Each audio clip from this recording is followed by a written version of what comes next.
Imagine standing on a mountain peak, watching the sky tear open as fire falls from the heavens, proving once and for all that God is real and your enemies are defeated. In that moment, you are the undisputed spiritual hero of an entire nation. But what happens 24 hours later? What happens when the adrenaline fades? The applause dies down, and a sudden, violent death threat forces you to run for your life into the unforgiving wasteland. We are often taught that deep faith makes us invincible, that spiritual giants do not experience crushing depression, paralyzing anxiety, or the desperate, exhausting desire to simply give up. Yet, one of the greatest prophets in ancient memory, a man who literally commanded the elements, found himself curled in the dirt of the Judean desert, begging the Creator to end his life. Why did heaven respond to his suicidal despair, not with a lightning bolt of rebuke, but with a warm meal and 40 days of deafening silence? What is the hidden architecture of a wilderness season, and is it truly a divine punishment for failure, or a terrifyingly intimate preparation for something greater? The heavy, rough hair of the prophet's mantle is caked with fresh mud, sweat, and the unmistakable, bitter ash of a sacrificial fire. A man stumbles blindly through the jagged, unforgiving limestone ravines of the southern Judean wilderness. His breathing is ragged, tearing at his throat like swallowed glass.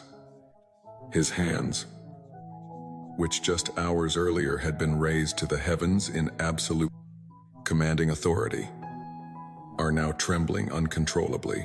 He is looking back over his shoulder, his eyes wide with a raw, consuming terror that completely betrays his legendary reputation. Before we go any further, comment where in the world you are watching from, and make sure to subscribe, because tomorrow's story is one you don't want to miss. The man gasping for air in this arid wasteland is Elijah the Tishbite. According to the ancient scriptural record, he has just orchestrated one of the most spectacular, awe-inspiring public miracles in recorded sacred history. On the towering peak of Mount Carmel, he stood entirely alone against 450 state-sponsored prophets of the Canaanite storm god, Baal. In a breathtaking display of divine authority, he called down consuming fire from an empty sky, decisively breaking a catastrophic 3-year drought and publicly exposing the spiritual corruption of the northern kingdom of Israel. He had won. The false prophets were defeated. The torrential rains had finally returned to a starving land, and the people had fallen on their faces, their voices echoing off the mountainside as they declared the absolute sovereignty of the Almighty. It was the ultimate, undisputed victory over a violent, corrupt political and religious regime. Yet, the opening frame of the very next chapter of his life does not show a triumphant man being carried on the shoulders of a grateful nation.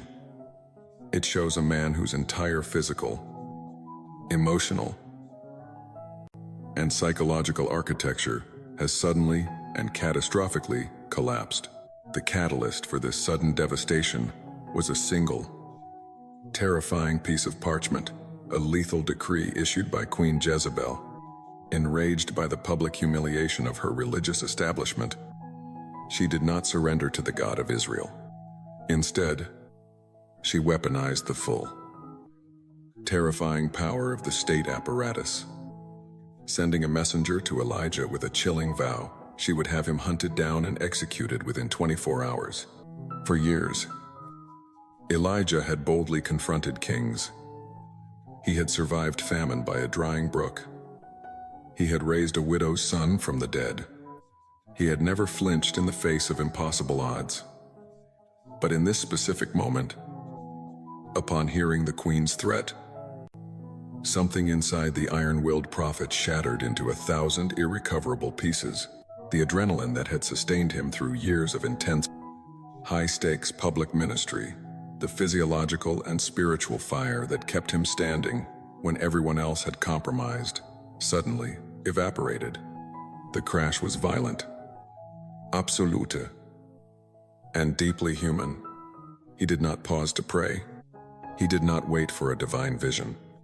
Driven by a primal, overwhelming surge of panic and sheer exhaustion,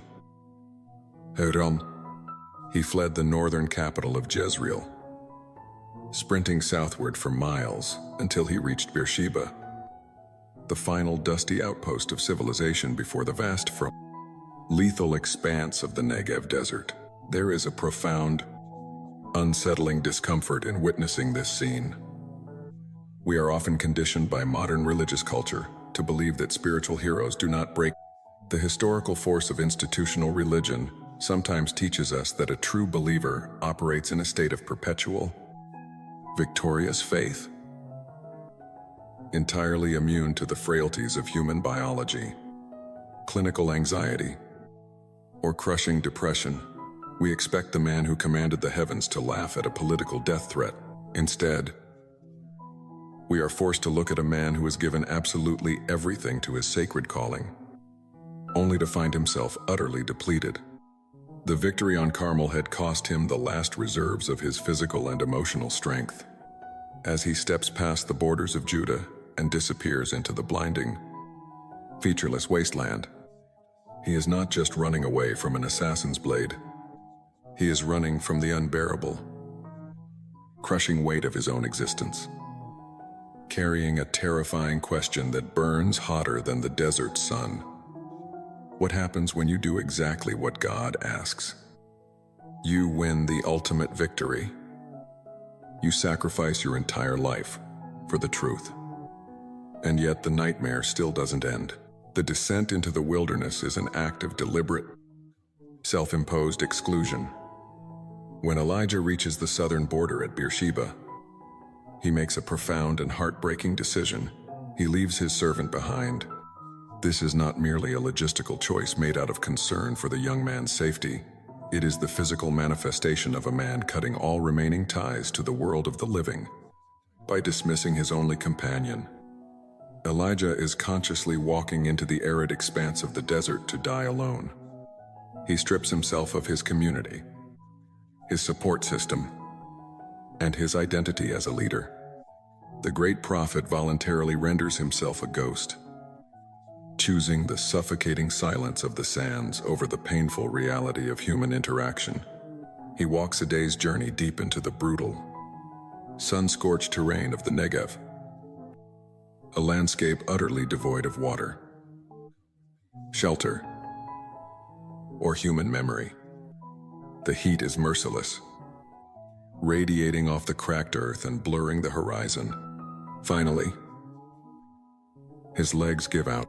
He collapses in the dust beneath a solitary, scrawny broom tree, a desert shrub known as the rhodum, which offers a pathetic, inadequate sliver of shade against the lethal glare of the Middle Eastern sun.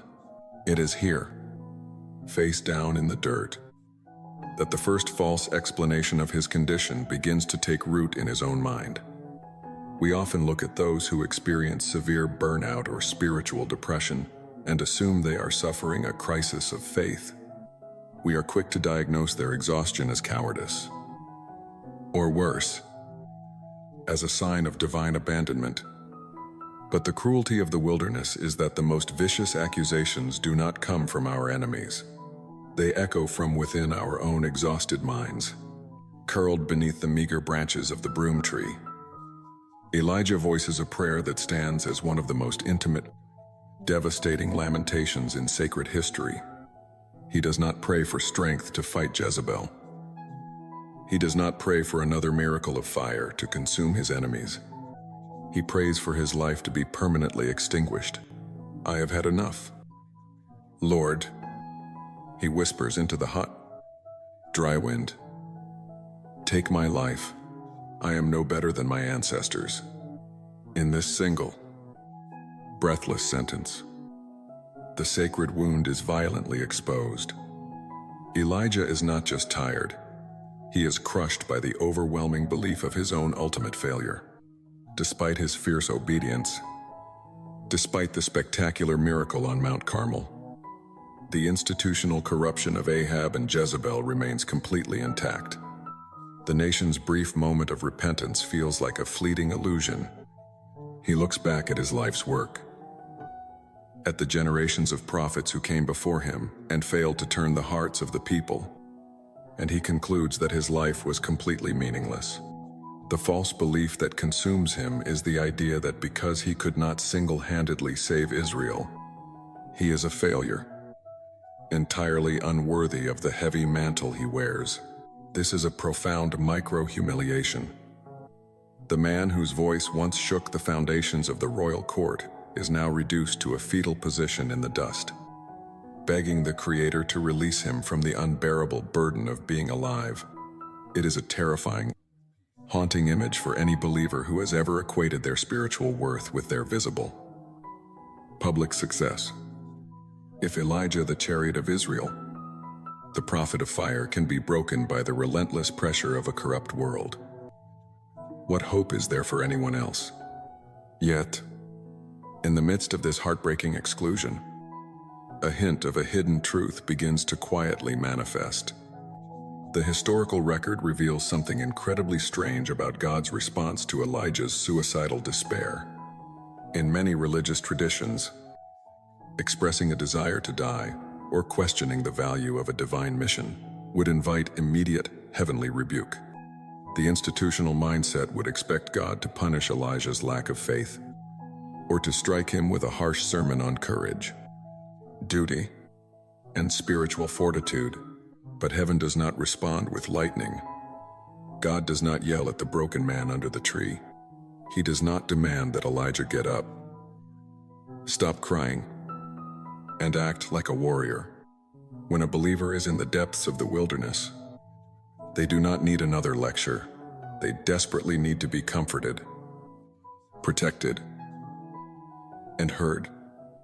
As Elijah falls into a deep, trauma-induced sleep, fully expecting to die in the heat, the divine response is shocking in its gentle restraint. There is no thunder. There is only a quiet, unprecedented permission to finally rest, setting the stage for a physical and spiritual recalibration that the shattered prophet cannot yet understand. Elijah is jolted awake, not by the violent shaking of an earthquake, nor by the terrifying blare of a heavenly trumpet, but by a gentle, physical touch. An angel stands over him in the unforgiving heat of the desert.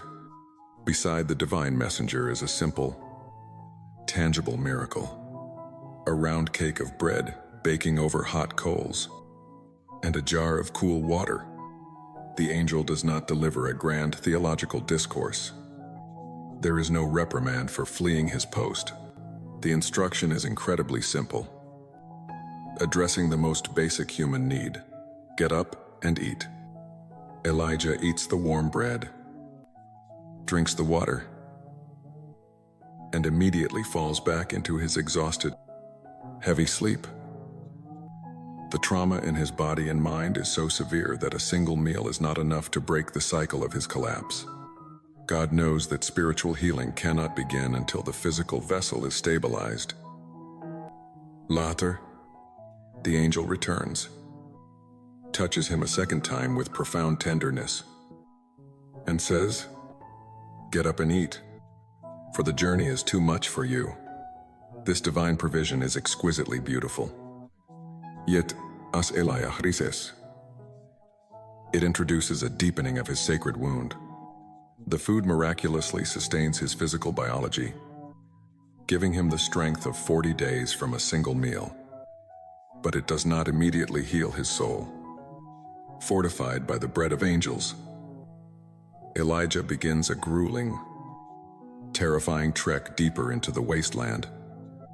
According to ancient scriptural tradition, he walks for 40 days and 40 nights across the unforgiving, desolate terrain of the desert, heading toward Horeb, the ancient mountain of God. This 40-day journey is an excruciating period of profound spiritual isolation. It is an echo of the Israelites' 40 years of wandering in the wilderness, and it prefigures the 40 days Christ will later spend fasting in the Judean sands. But for Elijah, every single step is agonizing because the heavens, aside from the initial physical provision of food, have gone completely silent. The intimate spiritual wound of the believer in the wilderness is not just the presence of pain, it is the perceived absence of God's voice. For years, Elijah's identity was entirely defined by his immediate, dramatic access to the word of the Lord. God spoke, and Elijah acted. The relationship was dynamic, powerful, and clear. Now, the prophet is walking through a desolate, silent void. There are no burning bushes along the path. There are no pillars of cloud by day or pillars of fire by night to guide his steps. The silence of heaven feels like an agonizing confirmation of his deepest fear, that his mission is truly over, that his purpose has been misunderstood, and that he has been quietly discarded by the very God he sacrificed everything to serve. This is the silent erasure that accompanies deep spiritual burnout.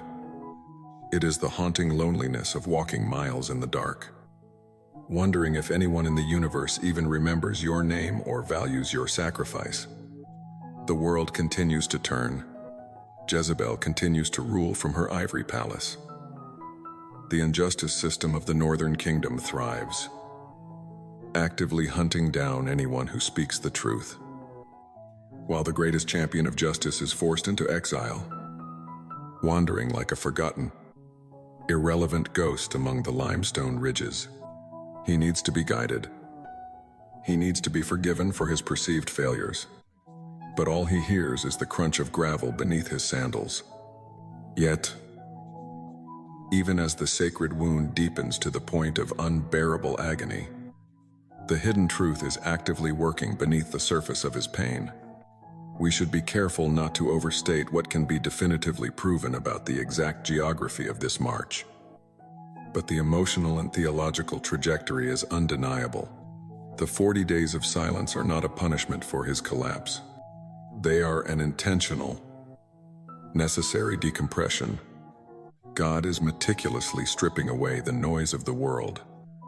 He is removing Elijah from the adrenaline-fueled cycle of dramatic public confrontation, political theater, and constant defensive posturing.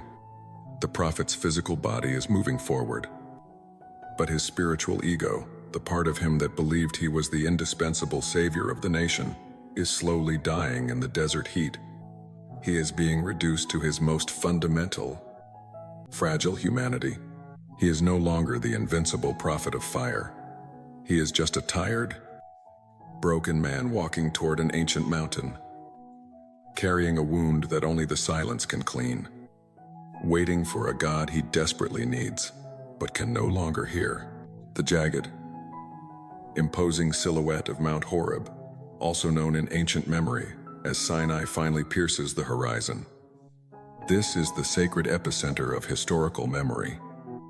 It is the very mountain where Moses stood barefoot before the burning bush, where the mountain itself was wrapped in thick smoke, deafening thunder, and it is a place synonymous with the terrifying, unapproachable holiness and power of God. It is the place where covenants are made, and where humans come to meet the divine face to face, exhausted, covered in the accumulated dust of 40 days of wandering. Elijah drags his battered body up the rocky slopes. He does not stand on the summit to declare a victory. Instead, he finds a dark, cold cave and crawls inside. He retreats into the absolute, suffocating pitch blackness of the earth, burying himself in the womb of the mountain. This cave represents the absolute midpoint of his journey, the definitive point of no return. He has physically removed himself as far from his public calling, his nation, and his responsibilities as humanly possible. He is waiting in the dark, though he does not consciously know for what. Then, the agonizing, 40-day silence of heaven is finally broken. The word of the Lord comes to him, piercing the darkness of the cave. But it is not a word of comfort, nor is it a battle strategy for reclaiming the nation. It is a single, surgical question that cuts straight through his defenses and into the core of his spiritual exhaustion. What are you doing here, Elijah? The question is brilliant, devastating, and entirely necessary. God does not ask because he lacks the information. He asks because Elijah needs to hear his own fractured heart spoken out loud. When we are deeply wounded, before we can be restored, we desperately need to know that we are being listened to. In the dark, the prophet is forced to confront the reality of his flight. The anticipation hangs heavy in the cavernous space. Elijah's response is a raw, defensive outpouring of sacred anger, profound grief, and desperate self-pity. I have been very zealous for the Lord God Almighty.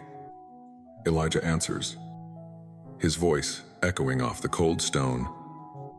The Israelites have rejected your covenant, torn down your altars, and put your prophets to death with the sword. I am the only one left, and now they are trying to kill me too. This confession is the ultimate proof of his internal devastation. It is the testimony of a man who feels deeply betrayed by the institutional mechanics of faith. He presents his evidence to the court of heaven like a lawyer pleading a hopeless case. He did everything right. He was completely obedient. He displayed absolute, uncompromising zeal. Yet, the moral universe seems fundamentally broken. The righteous are slaughtered. The corrupt throne of Jezebel remains untouched. And he is left totally, desperately alone. His deeply held belief that he is the only one left is the central tragedy of his worldview. It is a powerful psychological delusion brought on by severe trauma, isolation, and exhaustion. He believes that the entire weight of God's redemptive plan for the nation of Israel rests squarely on his own two shoulders, because that weight is physically and emotionally impossible for one human being to carry. His spirit has snapped. He has confused his own human limits with God's limitless sovereignty by speaking this truth aloud in the cave. The story reaches a critical threshold. The truth of his burnout is fully exposed. The illusion of the invincible prophet is completely dismantled. There is no going back to the way things were before Carmel. If God does not intervene in a radically new way, Elijah will wither and die in the darkness of this cave. His legacy reduced to a cautionary tale of a man who burned too bright and consumed himself. The tension in the cave is agonizing. How will the Almighty respond to a servant who essentially claims that serving him is a death sentence that yields no permanent fruit? Will the mountain shake with divine wrath at his perceived insolence? Will he be stripped of his prophetic mantle for daring to question the efficacy of his mission? The true cost of his relentless, solitary zeal is laid bare on the cavern floor. The prophet has nothing left to give. He is completely empty. And in the divine economy, that profound emptiness is the exact prerequisite for the revelation that is about to change his life and his understanding of God forever. The command echoes through the darkness of the cave. Resonant and unyielding, go out and stand on the mountain in the presence of the Lord. For the Lord is about to pass by. Elijah slowly approaches the mouth of the cave, standing on the precipice of the ancient rock. What follows is the most profound theological confrontation in his life, a confrontation not with the priests of Baal, not with the armies of Ahab, but with his own deeply ingrained, limited understanding of who God is and how God operates in the world. Suddenly, a great and powerful wind tears through the mountains, a localized hurricane of such catastrophic violence that it physically shatters the rocks around him. The sound is deafening, a roaring testament to raw, untamed power. It is a display of terrifying force. the exact kind of dramatic, forceful intervention Elijah has always associated with divine action. But the sacred text reveals a shocking, paradigm-shifting truth. The Lord was not in the wind. Immediately after the wind subsides, the ground beneath his feet violently heaves.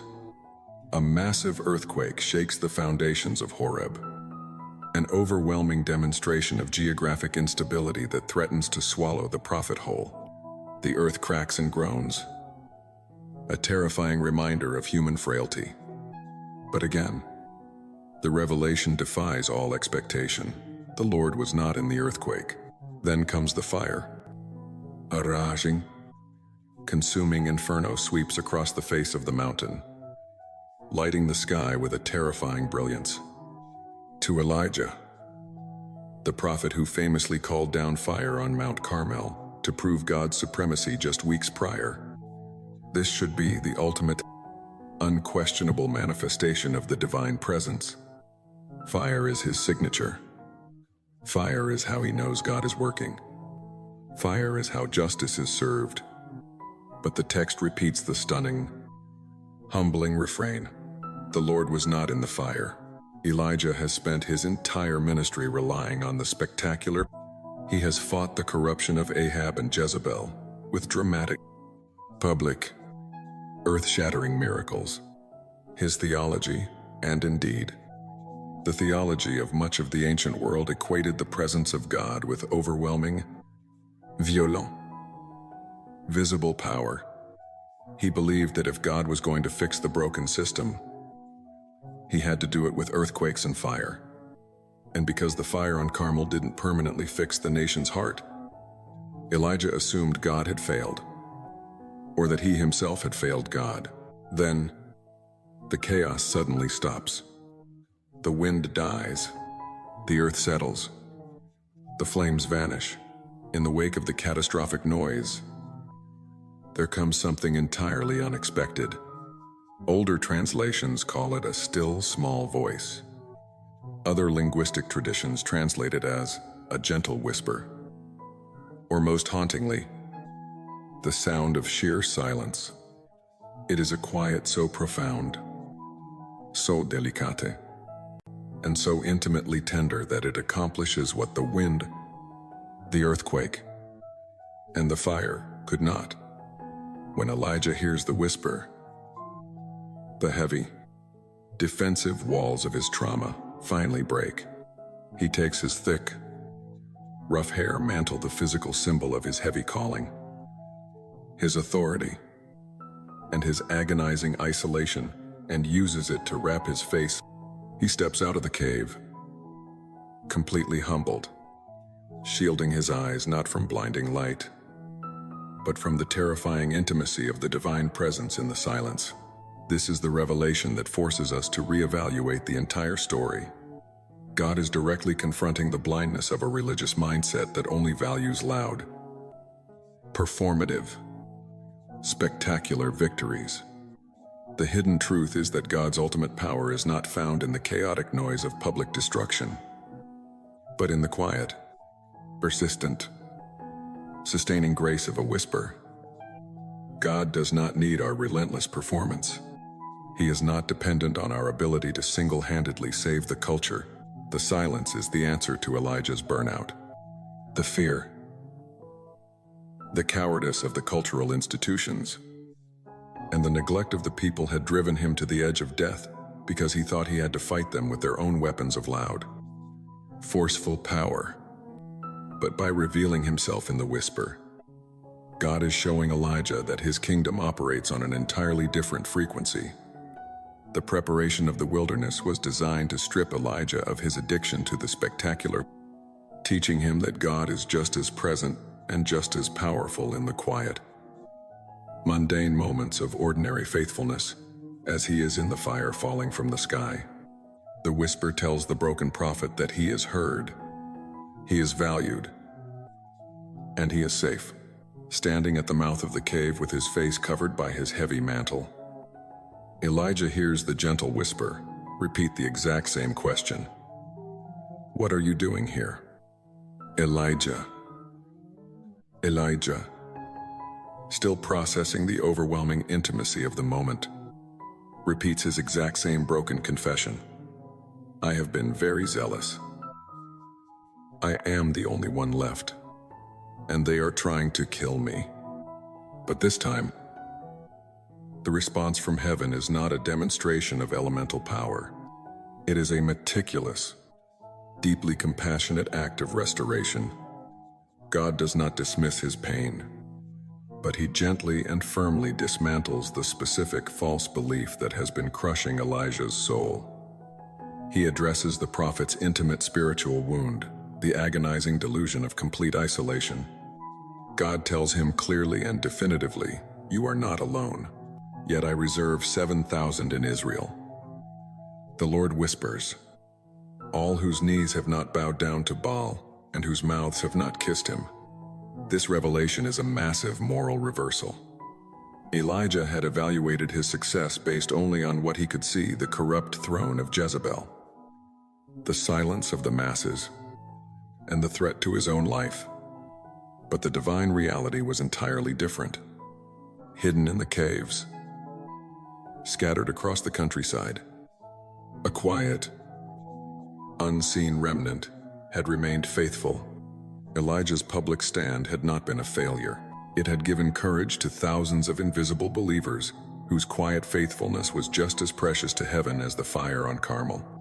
His dignity as a prophet is entirely restored. He has not failed. He simply couldn't see the full picture from his place of exhaustion. Then, God provides the ultimate restoration, a recalibrated mission. He does not order Elijah to march back into the capital and engage in another exhausting, violent showdown with the queen. He does not demand that Elijah carry the weight of the nation on his own shoulders anymore. Instead, the divine vindication is profoundly practical, merciful, and forward-looking. God tells him to go back through the wilderness, but not to fight a solitary war. He is told to go and anoint new leaders, kings who will systematically dismantle Ahab's dynasty. Most importantly, he is told to anoint a young man named Elisha to succeed him as prophet. God's solution to Elijah's severe burnout is to allow him to share the burden. The restoration is not a cheap revenge against Jezebel. It is the gift of a successor, a companion, a spiritual son who will carry the work forward. The kingdom of God does not rely on one exhausted hero, and Elijah is finally given permission to let go of the illusion that it does. The story transitions from the stark, jagged isolation of Mount Horeb back into the fertile, living world. We find the final, beautiful symbolic image of this sacred journey, not on a bloody battlefield, but in an ordinary, sunlit agricultural field in Abel Meholah. Elisha is there, quietly plowing the earth with 12 yoke of oxen. Elijah, his face no longer etched with the primal terror of the wilderness, approaches the younger man. He does not speak a grand prophecy. He does not call down lightning to prove his authority. He simply reaches up, takes the heavy, rough hair mantle off his own tired shoulders, the very cloak that had felt like a suffocating death sentence just weeks earlier, and gently throws it over the shoulders of Elisha. It is a moment of profound, breathtaking relief. The heavy burden of solitary leadership is permanently lifted. The great prophet, who had been meticulously prepared in the crucible of the desert, is finally allowed to rest in the companionship of a shared calling. For the modern believer listening to this ancient memory, the message is a profound anchor of hope. Your wilderness season, the silence, the isolation, the feeling of utter exhaustion is not a punishment for your lack of faith. It is a sacred preparation. It is the place where God draws you away from the noise to remind you that you are heard. You are forgiven for your perceived failures, and you are deeply valued. You do not have to save the world alone. The fire of Carmel may have made Elijah a legend, but the whisper in the desert is what made him whole. The narrative of Elijah in the wilderness challenges one of the most pervasive and exhausting misconceptions in modern faith, the idea that spiritual success requires perpetual strength, and that emotional collapse is a symptom of sin.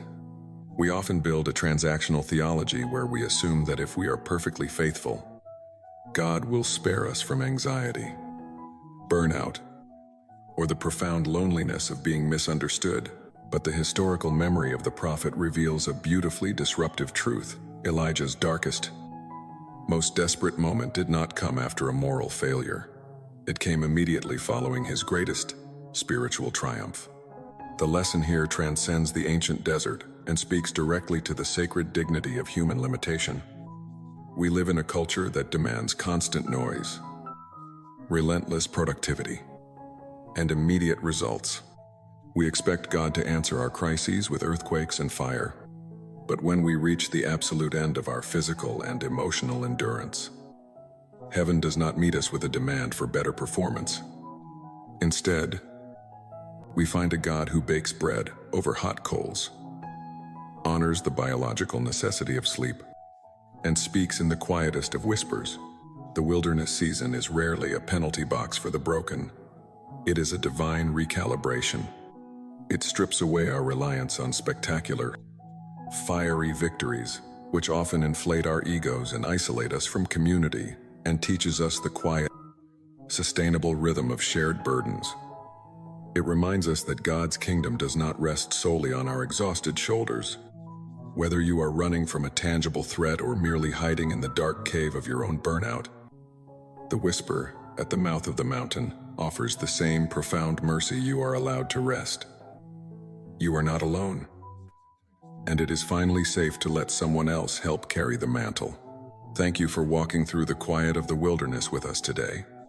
If Elijah's journey resonated with you, please consider liking this video, sharing it with someone who might be walking through their own desert season right now, and subscribing to our channel to support these historical and sacred explorations.